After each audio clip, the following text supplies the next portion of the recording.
ಇತ್ತೀಚಿನ ವರದಿಗಳ ಪ್ರಕಾರ ಕೃಷ್ಣರಾಜಪುರ ಕೆಆರ್ ಪುರಂ ಭಾಗದ ಆಟೋ ಚಾಲಕರ ಸಂಘದ ಅಧ್ಯಕ್ಷರಾಗಿ ನಾಗೇಶ್ ಅವರು ಕಾರ್ಯನಿರ್ವಹಿಸುತ್ತಿದ್ದಾರೆ. ಅವರ ಬಗ್ಗೆ ಲಭ್ಯವಿರುವ ಪ್ರಮುಖ ವಿವರಗಳು ಇಲ್ಲಿವೆ. ಹೆಸರು ನಾಗೇಶ್. ಹುದ್ದೆ ಅಧ್ಯಕ್ಷರು ಕೆಆರ್ ಪುರಂ ಆಟೋ ಚಾಲಕರ ಸಂಘ, KR Puram auto drivers association. ಇತ್ತೀಚಿನ ಪ್ರಮುಖ ಹೋರಾಟಗಳು ಮತ್ತು ಚಟುವಟಿಕೆಗಳು.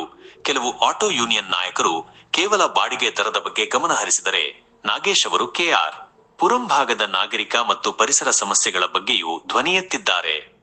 ತೂಗು ಸೇತುವೆ ಹ್ಯಾಂಗಿಂಗ್ ಬ್ರಿಡ್ಜ್ ನಿರ್ವಹಣೆ.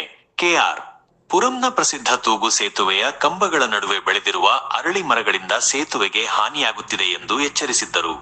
ಸೇತುವೆಯ ಸುರಕ್ಷತೆಯ ದೃಷ್ಟಿಯಿಂದ ಈ ಗಿಡಗಳನ್ನು ತೆರವುಗೊಳಿಸುವಂತೆ ಬಿಬಿಎಂಪಿ ಅಧಿಕಾರಿಗಳನ್ನು ಒತ್ತಾಯಿಸಿದ್ದರು. ಮರಗಳ ರಕ್ಷಣೆ. ಕೆಆರ್ ಪುರಂ ರೈಲ್ವೆ ನಿಲ್ದಾಣ ಮತ್ತು ಐಟಿಐ ಗೇಟ್ ಬಳಿಯ ರಸ್ತೆಗಳಲ್ಲಿ ಮರಗಳ ಬುಡಕ್ಕೆ ಕಾಂಕ್ರೀಟ್ ಹಾಕುವುದನ್ನು ವಿರೋಧಿಸಿದ್ದರು.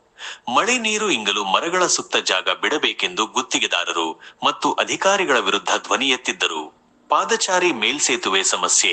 ರೈಲ್ವೆ ನಿಲ್ದಾಣದ ಬಳಿ ಇರುವ ಹಳೆಯ ಪಾದಚಾರಿ ಮೇಲ್ಸೇತುವೆ ಫುಟ್ ಓವರ್ ಬ್ರಿಡ್ಜ್ ಶಿಥಿಲವಾಗಿದ್ದು ಪ್ರಯಾಣಿಕರಿಗೆ ಅಪಾಯಕಾರಿಯಾಗಿದೆ. ಇದನ್ನು ದುರಸ್ತಿ ಮಾಡುವಂತೆ ಅಥವಾ ಹೊಸದಾಗಿ ನಿರ್ಮಿಸುವಂತೆ ಸ್ಥಳೀಯ ಶಾಸಕರು ಮತ್ತು ಅಧಿಕಾರಿಗಳಿಗೆ ಮನವಿ ಮಾಡಿದ್ದರು. ಸಂಪರ್ಕ.